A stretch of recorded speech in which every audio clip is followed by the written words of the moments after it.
आता पुढचा क्वेश्चन काय आहे, find the total revenue from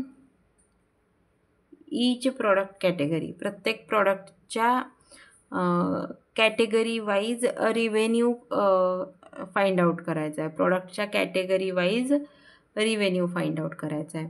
तर कसं करणार, तर काय करायचं, आधी सिलेक्ट कॅटेगरी. काय सिलेक्ट करायचं, पहिल्यांदा सिलेक्ट कॅटेगरी सिलेक्ट करायची आणि sum of revenue as a total revenue हे सिलेक्ट करायचं. काय काय सिलेक्ट करायचं, कॅटेगरी हा column as it is select करायचा, sum of revenue as a total revenue select करायचा. ओके, कुठून, फ्रॉम सेल्स या टेबलमधनं.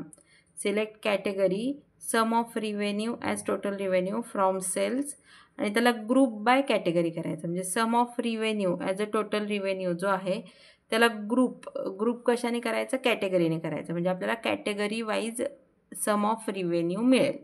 ओके.